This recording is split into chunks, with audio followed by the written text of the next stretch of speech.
Bueno, hola a todos, mi nombre es Tomás Pieri, soy monitor en el curso de ACER, a cargo del instructor Alejandro Villafañe, en la extensión Córdoba, y ahora vamos a ver todo lo que son las urgencias cardiovasculares.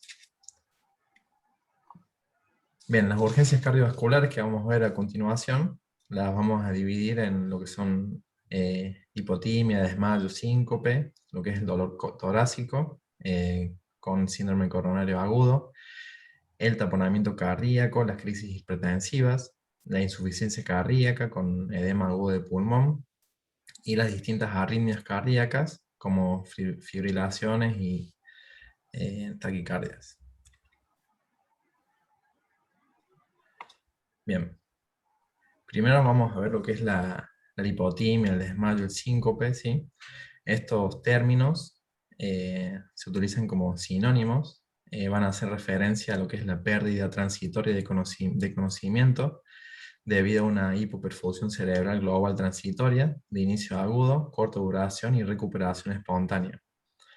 Eh, la pérdida de conocimiento va a ser causada, ¿no?, por la insuficiencia de sangre que llega al cerebro, y esto produce que la persona se desmaye, como ven en la imagen, se caiga al piso, y puede causar, además de este desmayo, se puede lastimar la persona al golpearse con distintos objetos que tenga alrededor. Como vemos en la imagen, esa mujer se podría haber golpeado con la mesa, etc. Por lo que es importante también, si observamos esto, ver que esa persona no esté lastimada por el golpe de la caída también. Bueno, las causas, ¿sí?, de los desmayos pueden ser generalmente por hipotensión o hipoglucemia, aunque se pueden dar también por otras cuestiones como calor, deshidratación, por ponerse de pie demasiado rápido, eh, por problemas del corazón, etc. Bien, y estas afecciones, ¿no?, pueden cursar con lo que son los síntomas prodrómicos, es decir, que van a avisar de su aparición, ¿sí? Generalmente la lipotimia, el desmayo, el desvanecimiento, la persona se va a empezar a sentir mal, va a empezar a sentir debilidad, va a tener problemas en la visión, va a tener una visión borrosa, o puede empezar a ver, no sé, distintas cosas en la visión, una visión alterada, va a tener cefalea, mareo, malestar general. Y lo que vamos a observar en esta persona va a ser palidez, sudoración fría y la caída súbita. Hay que recordar que esto no siempre pasa, por ahí puede ser que el síncope se presente de manera espontánea, sin avisarle a la persona, y bueno, cae sin darse cuenta que se iba a caer. Lo bueno es que cuando presenta síntomas, la persona por ahí eh, se da cuenta que se está por caer y bueno, ya busca sentarse, busca acostarse en el piso. Es importante también que si vemos a una persona nos dice de estos síntomas y nosotros vemos que está pálida, sudorosa, tratar de acostarla en el piso para evitar el golpe de la caída. Bien, ¿y qué vamos a hacer y qué no vamos a hacer en estos casos? Bueno, lo que sí vamos a hacer, si la persona está en el piso o se está por desvanecer, la vamos a recostar boca arriba, vamos a aflojar la ropa y vamos a levantar las piernas. Todo esto para mejorar lo que es el retorno venoso, para que haya mejor circulación, así tiene mejor irrigación sanguínea en el cerebro, y lo vamos a colocar en posición lateral de seguridad. Eh, ¿Qué no vamos a hacer? Bueno, no vamos a dar líquidos ni alimentos, porque no sabemos qué está causando que se haya desmayado, y por ende si se vuelve a desmayar, bueno, y está tomando líquidos, alimentos, se puede ahogar, y no vamos a golpearlo en la cara como se muestra mucho en las películas y además porque no solamente que quizás no sirva para nada, le vamos a lastimar la cara a la persona esa, y bueno, no va a servir, va a empeorar la situación. Bien, a continuación vamos a ver lo que es el dolor torácico. Es una de las consultas más frecuentes en los servicios de guardia y prehospitalario. La etiología es muy variada, así como su pronóstico y gravedad. Genera una gran preocupación en el paciente. Eh, Hay que realizar un diagnóstico correcto en breve tiempo y con los métodos disponibles. Y las características del dolor muchas veces no tienen relación con la severidad.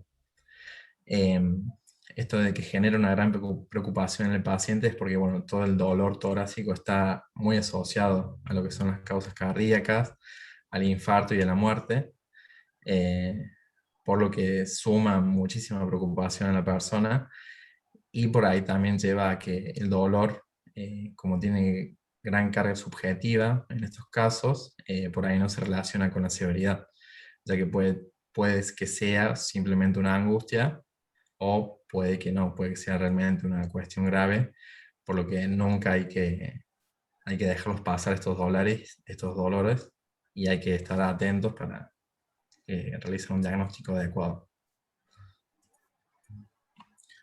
El dolor este se ubica entre el diafragma y la base del cuello, ¿sí? Se puede por ahí extender un poco la mandíbula, los brazos, dependiendo de la causa.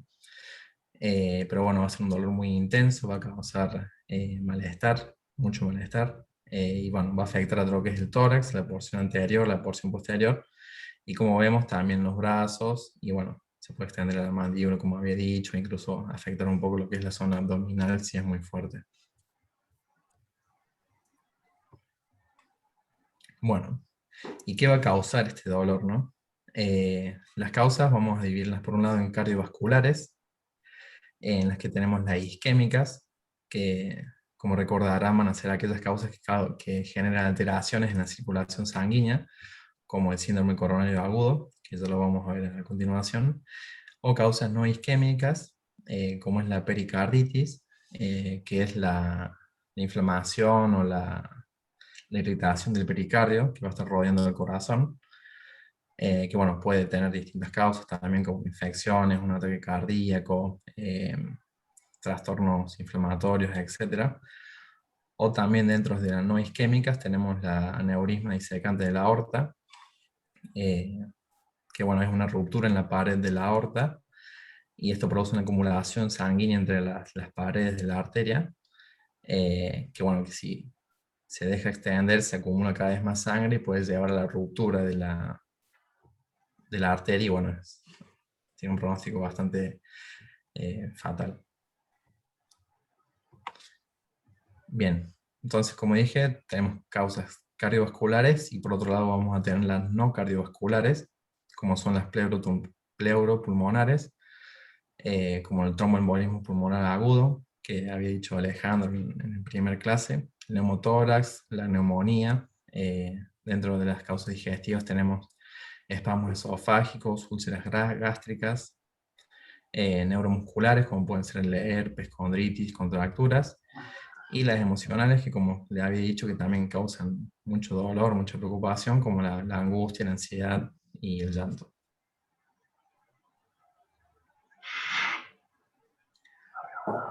Bueno, y hay que considerar en nuestra primera impresión dolor de causa cardiovascular, ¿sí? Porque es una urgencia, una emergencia y se tiene que tratar con rapidez. Obviamente hay que valorarlo con calma al paciente, hay que tratar de tranquilizarlo, ya que el miedo no va a ayudar, incluso el miedo, todo lo que es el estrés, incluso a exagerar por ahí los síntomas, a producir más taquicardia, más insuficiencia de oxígeno en el corazón y hay que evitar que pase esto porque se va a empeorar el cuadro, ¿no? Eh, Hay que identificar y tratar situaciones que pongan en riesgo la vida del paciente, ¿no? Siempre hay que estar atento al paciente, estando cuidándolo y tratando de que se sienta bien a pesar de lo que está padeciendo en ese momento. Bien, entonces como les había dicho, una de las causas de este dolor son los síndromes coronarios agudos. Estos son síntomas atribuibles a una isquemia aguda del miocardio. Y bueno, se puede dar por rupturas de la placa de colesterol con agregación plaquetaria. Como vemos en esa imagen, ahí les voy a explicar un poco cómo es la formación de esta placa, ¿no? Pero bueno, estos síndromes coronarios agudos es un término que se utiliza para un grupo de afecciones, ¿no? Como pueden ser las anginas, los ataques del corazón, entre otros. Eh, y bueno, se va a producir una alteración sanguínea, una alteración en la circulación, lo que produce el dolor, la isquemia, ¿no? Estos síndromes van a producir mucho dolor, ¿sí? Una presión en el pecho, se siente como aplastado, hay ardor, ahogamiento, un dolor que se dice un dolor sordo, ¿sí? Eh, bueno, como vemos acá, una de las causas también es la ruptura de estas de las placas de colesterol, estas placas de ateroma. Bueno, acá vemos una arteria, por ejemplo, en donde por una ruptura en lo que es en las paredes del endotelio, se empieza a producir acumulación de lípidos, de colesterol, de macrófagos. Esto va a hacer que con el tiempo se cierre cada vez más la luz del vaso y, como vemos acá en esta imagen, si se llega a producir un trombo, ya la luz del vaso va a estar disminuida, por lo que en caso del trombo va a producir la insuficiencia, puede llegar a producir un infarto, ¿no? En el corazón. Bien, y como dije, las anginas es uno de los síndromes coronarios, está dentro de los síndromes coronarios agudos, ¿no? Y bueno, las anginas se producen por desequilibrios entre lo que es la demanda y el aporte de oxígeno. Eh, Va a ser muy doloroso, ¿no? Y esto no siempre lleva a un infarto, una necrosis, ¿no? Pero son isquemias transitorias, ¿no? Que van a causar dolor. Tenemos la angina estable, ¿no? Que generalmente se da en casos de que hay un aumento de la exigencia del trabajo cardíaco del corazón, que bueno, se suele aliviar con fármacos vasodilatadores. La angina inestable, eh, que esto si tenemos una historia clínica del paciente, vamos a ver que estos dolores, o si le preguntamos a la persona, estos dolores se fueron dando en aumento a través del tiempo, ¿sí? Cada vez en intervalos menores, y cada vez con esfuerzos menores también, ya que se va aumentando la afección de los vasos.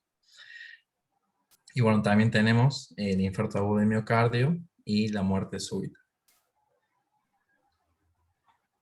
Bien, ¿cuáles son los factores de riesgo para todo lo que son los síndromes coronarios? Eh, la diabetes mellitus, la hipercolesterolemia, el tabaco y la hipertensión arterial son los principales, son los de mayor riesgo, ya que todo esto produce alteraciones en los vasos sanguíneos, eh, como daños, placas de ateroma, etcétera, favorece la aparición de eso y bueno, va a ser una persona mucho más susceptible a que tenga un daño cardiovascular. Además tenemos la edad, en hombres que sean mayores de 45, mujeres mayores de 55, sea principalmente en sexo masculino. Hay que tener en cuenta antecedentes familiares, y si esa persona también tuvo episodios o eventos cardiovasculares previos. Y también va a estar muy relacionado a lo que es el estilo de vida, como sobrepeso, sedentarismo, estrés.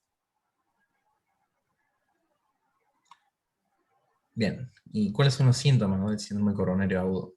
En el caso de la angina de pecho estable, sí se va a dar un dolor en el pecho que dura menos de 10 minutos, que puede ser intermitente y que se va a presentar al realizar un esfuerzo determinado y de tipo opresivo. En cambio, la angina de pecho inestable es un dolor de pecho de mayor duración, entre 10 y 30 minutos, y se presenta al realizar cualquier esfuerzo, ¿sí? Esto ya es una angina de pecho inestable, ya con cierta evolución. Y después tenemos el infarto de miocardio, ¿no? Que es un dolor similar, que va a ser más prolongado, va a ser punzante o quemante y se puede acompañar de náuseas, sudor, dificultad respiratoria, la sensación de muerte inminente que asusta mucho a la persona, o pérdida de conocimiento. Recuerden que está en la siguiente diapositiva. Bueno, recuerden que el infarto agudo de miocardio es un cuadro clínico producido por la muerte de una porción del tejido del músculo cardíaco. ¿Sí? Se produce una necrosis por la falta de oxigenación, la falta de llegada de sangre, cuando se obstruye una arteria coronaria. ¿Sí? y es consecuencia de una isquemia prolongada de más de 30 minutos. Bueno, y como recordarán, todo lo que es el miocardio va a estar irrigado por las arterias coronarias, ¿no? Que bueno, le van a dar todos los oxígenos y nutrientes al músculo. Y bueno, tenemos dos arterias coronarias, son las derecha y izquierda, y vamos a tener, bueno, las distintas ramas, que estas son las que se pueden obstruir por émbolos, trombos, por la formación de placas de ateroma, etc. Bien, ¿qué pasa cuando una persona está sufriendo un infarto agudo de miocardio, ¿no? ¿Cuáles van a ser los síntomas? Vamos a tener el dolor precordial, ¿sí? Que se va a irradiar hacia el brazo izquierdo, aunque también se puede irradiar hacia la mandíbula, hacia la espalda, pero bueno, es un dolor muy característico. La persona, como vemos en la imagen, va a tender a agarrarse de la zona, le va a doler mucho. eh, Va a presentar sudoración, palidez, náuseas, vómitos, lo que es disnea, la sensación, ¿no?, de falta de aire, la ansiedad, y bueno, puede también producirse una muerte súbita en la persona. Bueno, ¿y cómo tratamos los infartos, no? Por un lado, para apaciguar el dolor de la persona, es muy importante la morfina, hacer un analgésico, el oxígeno al 100%, ya que como ese corazón no está teniendo suficiente oxígeno, es importante suministrarle para que evitar más daños, ¿no? Y para que en caso de que haya tejido que se pueda recuperar, que reciba la cantidad adecuada de nutrientes, ¿no? Los nitritos, nitratos, que van a ser vasodilatadores sanguíneos, como puede ser la nitroglicerina o el dinitrato de isosorbide, y bueno, la aspirina, que es del ácido acetil salicílico, que bueno, eh, actúa sobre las plaquetas, no es un antiplaquetario, y bueno, va a disminuir lo que son los eventos coronarios y cerebrovasculares.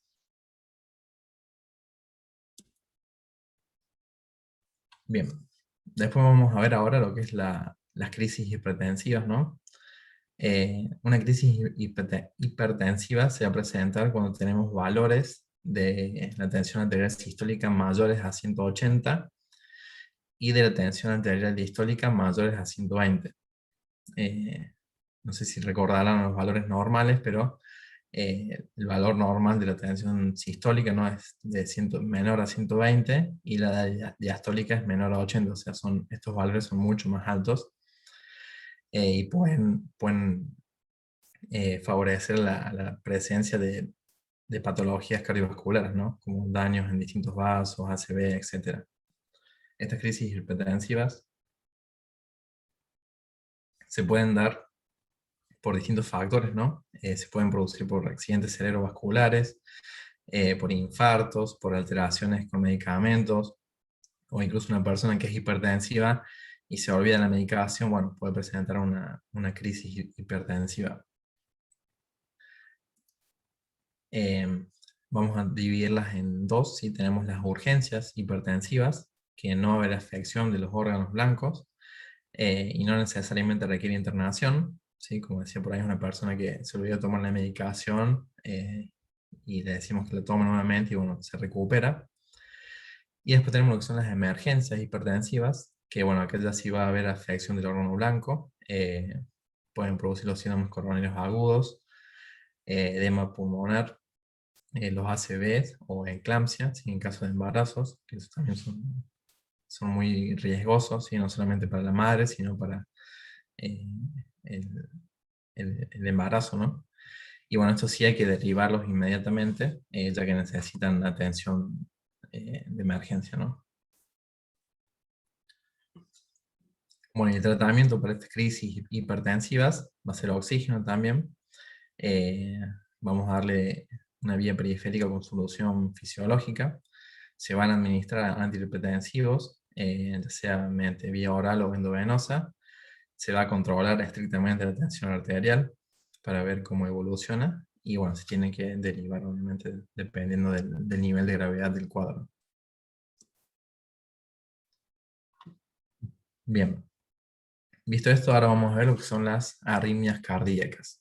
Eh, las arritmias, ¿sí? Son alteraciones en la frecuencia cardíaca normal, ¿no? La vamos a dividir en lo que son auriculares, como la fibrilación auricular, y ventriculares, como la fibrilación ventricular, ¿no?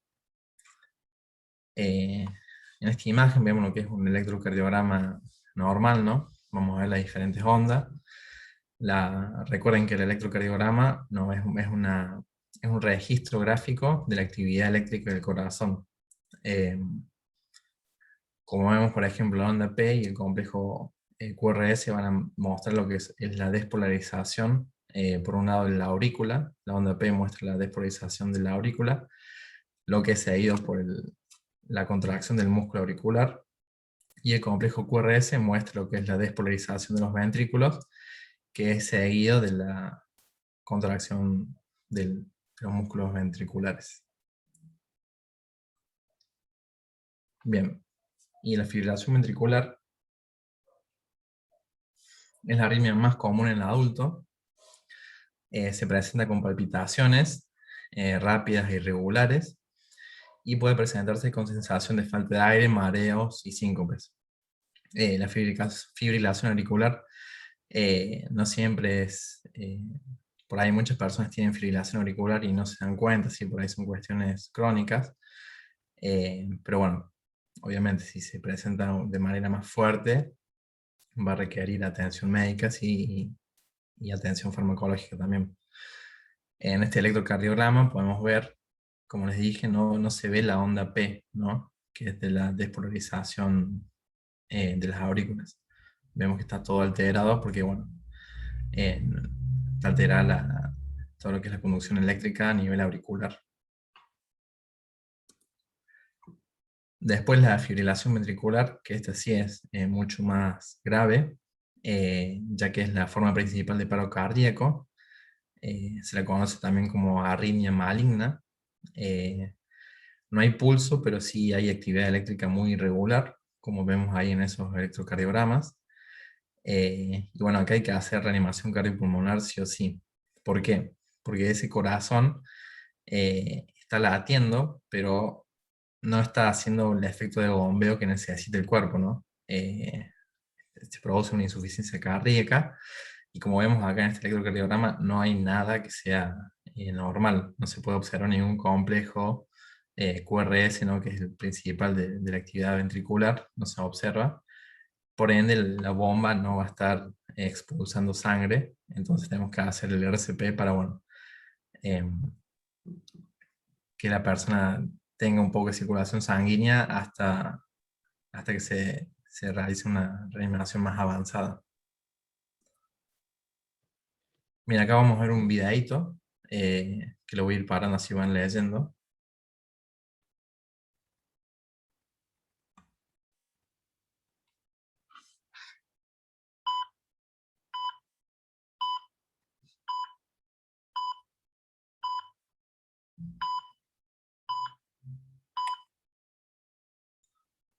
Mira, aquí dice: cuando se produce una alteración del flujo sanguíneo en el miocardio por isquemia o infarto, en el ventrículo algunas áreas se despolarizan mientras que otras se polarizan.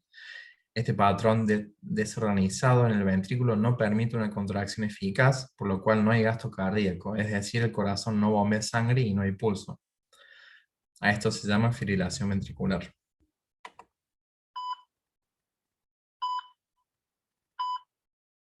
Ahí viene el electro, como se ve.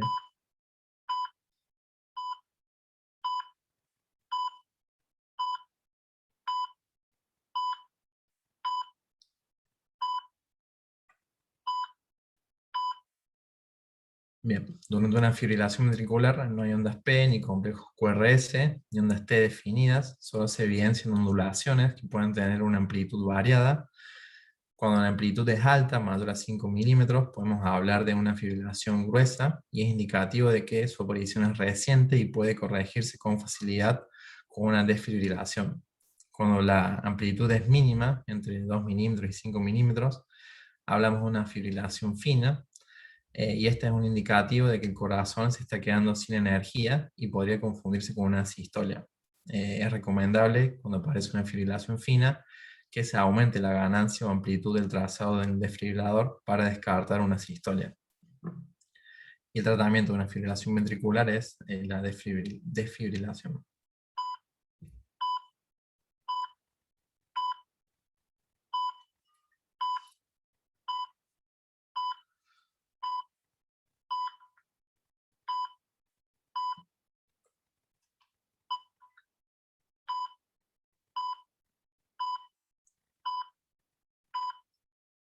Bueno, y la taquicardia ventricular sin pulso se define como un ritmo ventricular regular a más de 100 pulsaciones por minuto, por lo general entre 120 y 250 latidos. Este ritmo no vamos a encontrar complejos PR y las ondas P casi no se evidencian, pero están presentes.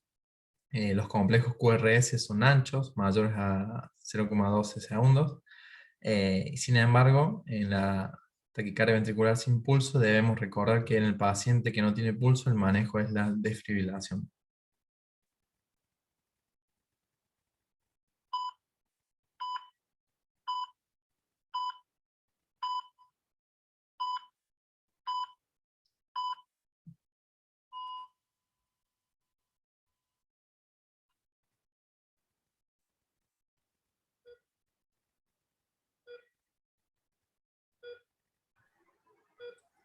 Diez minutos, Bueno, las Tommy. causas, ¿cómo? Ah, bien, bien. 10 minutos. Bueno, las causas más comunes pueden ser de origen cardíaco, como lo son los síndromes coronarios agudos, que provocan áreas de isquemia en algunas áreas del corazón, una taquicardia ventricular estable o inestable sin tratar, complejos ventriculares prematuros con fenómenos de RSVT, prolongación primaria o secundaria en el intervalo QT, y asimismo alteraciones de la ventilación también pueden ser la causa que conlleva una hipoxia y otras causas como los trastornos hidroeléctricos, electrocución, intoxicaciones por antidepresivos, tricíclicos, entre otros.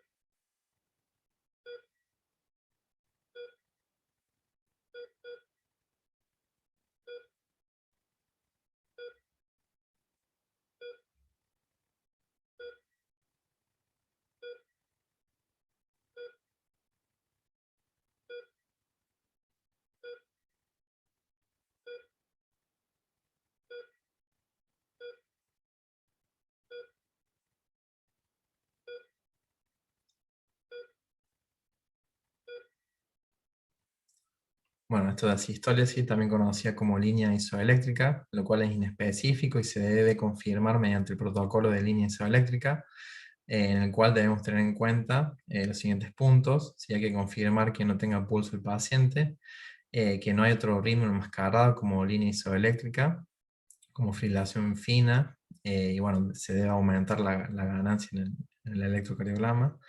Hay que verificar que todos los cables estén conectados y en buen estado. Hay que verificar que el monitor esté en modo paleta, si está monitorizado con estas, o en derivaciones, si está monitorizando con estos. Y bueno, hay que cambiar de derivación el monitor de posición las palas. Y esto confirma si es asistolia.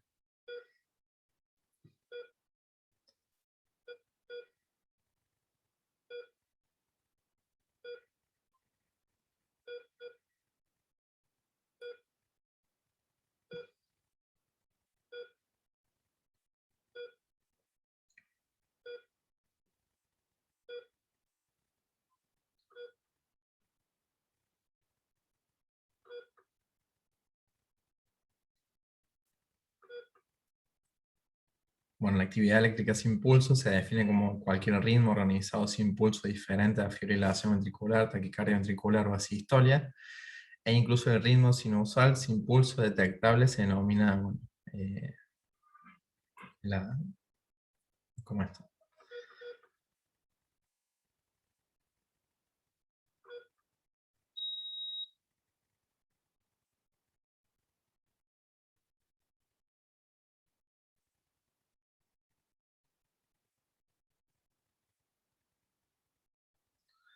Bueno, estos pacientes sí tienen mala evolución. La evaluación rápida y manejo precoz ayuda a aumentar la probabilidad de éxito. Se puede presentar en varias entidades clínicas, las cuales bueno, se deben identificar como HS y TS, ¿sí?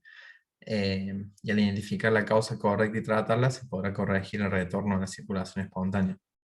Estas causas, bueno, pueden ser hipovolemia, hipoxia, hipotermia, eh, entre otras, y también tenemos trombosis coronaria, tromboembolismos pulmonares, lo que es el taponamiento cardíaco, neumotórax, etc.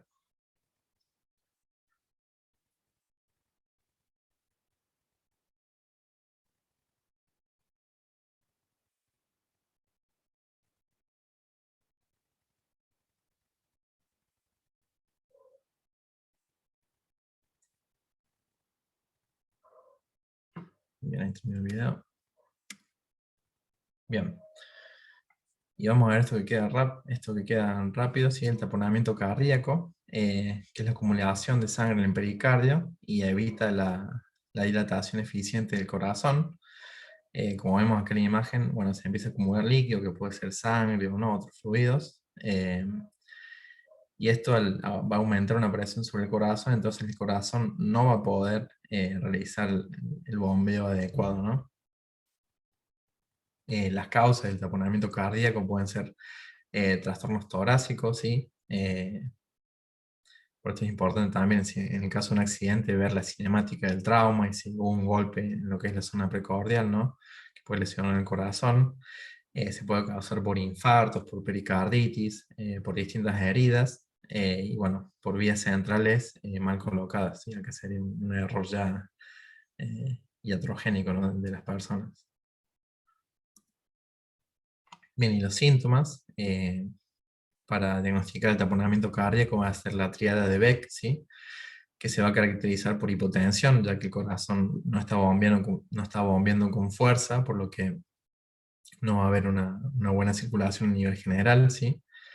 La ingurgitación yugular, ya que, bueno, por el mismo motivo se empieza a acumular sangre en todo lo que es el retorno venoso, en las venas, y entonces vamos a observar que se aumenta el volumen de líquido en los vasos, y bueno, vamos a tener ruidos cardíacos disminuidos, ya que bueno, todo el corazón va a estar, se va a empezar no solamente a latir con menos fuerza, sino el líquido que lo rodea va a evitar escuchar bien los sonidos. Y bueno, en estos casos se tiene que hacer una pericardiocentesis, obviamente es de derivación urgente. La pericardiocentesis consta de, bueno, introducir una aguja en lo que es el espacio pericárdico. Generalmente se hace a nivel acá del apéndice sifoides, ¿sí? A la derecha del apéndice, a la izquierda, perdón, del apéndice sifoides en el paciente. Bueno, se tiene que introducir una aguja y bueno, y ahí extraer el líquido de la cavidad pericárdica. Esto generalmente se hace acompañando de electrocardiogramas y otros métodos para corroborar la correcta colocación. Bueno, y así terminamos esta clase de urgencias cardiovasculares. Muchas